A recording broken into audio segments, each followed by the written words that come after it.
Hi everyone, welcome back to Learn Curve Acres.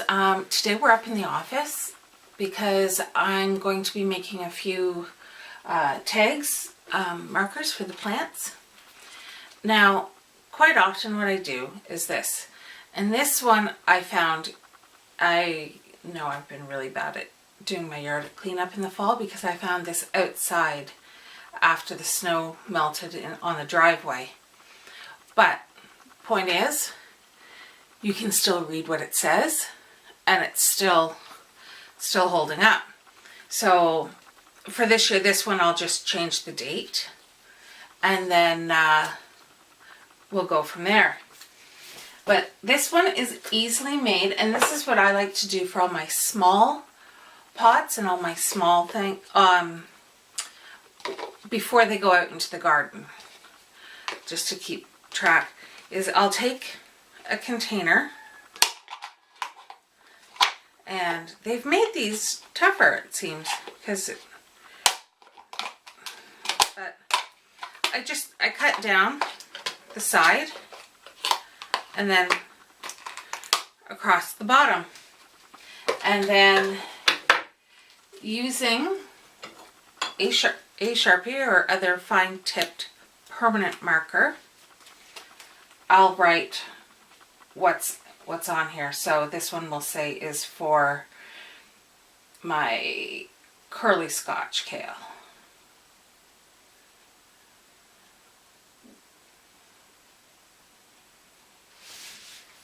There, that one's done. Now, there's lots of other ways you can do your markers. I know a lot of people are using mini blinds. My thing with the mini blinds is you don't know exactly what's in them. And yeah, it's a nice convenient plastic and the marker will stay on it, but you can never be sure just how, like, what's going to leach into the soil, especially for food plants. So that's why I choose not to use those.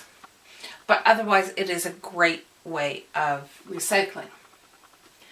Now, for in the garden, I like to do something like this. Now, I've tried it using two different markers. First time, I tried just using this metallic marker, which was from one of the local dollar stores. And although it looks beautiful, you can see what happens when you touch it with that O. It just, it wipes right off. And that hasn't even gotten water on it, so I'm going to have to clean this side off. I also tried it, and I messed up on the B. It looks hideous, but I tried it on this side. And this is using a Pilot permanent type ink silver paint marker. So yeah, it smells kind of nasty. So I definitely recommend doing it where you've got lots of ventilation. But you just, you know, shake it for a little bit.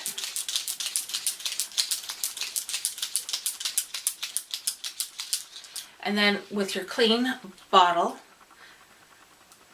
you're going to take the lid off. Be very careful not to get this all over your fingers because it does not come off. Test it on a piece of scrap paper. And this one we will do for our black tomato.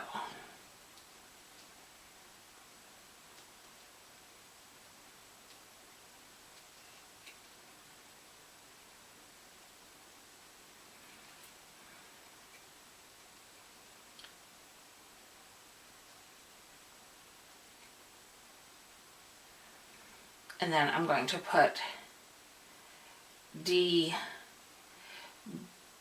underneath because that's the tomato from D'Amboise. And this way when I'm out in the garden, I will know exactly which tomato I've got, and because this came from someone special, I know who it came from. So with these, I'll probably just be, you can either stick this into the ground so that the neck is into the soil, or you can put a stick into the ground and then just place this over the stick. Now, for my catnip patch that I'm going to be planting, I'm still going to want to know where it is, but I think I'm just going to place this little bottle out there. We bought this shortly after we moved here, and it's got some sun damage, but it's only one of those wine bottles that's been coated. Like it's not real blue glass, but it'll still let me know exactly where my catnip is. And then I will have my different wine bottles.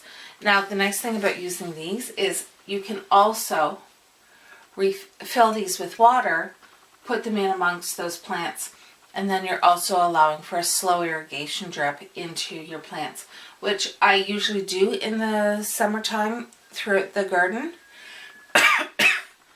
But what I was doing last year is, before I would do any videos in the garden, is I would pull these out.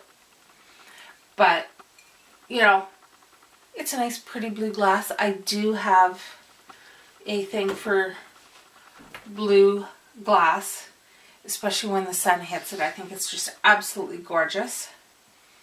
So now I'm going to place this here, whoops, in this container, in this jar, while that dries so that nothing will touch it. Anyways, just a quick video on some easy ways to do your plant markers.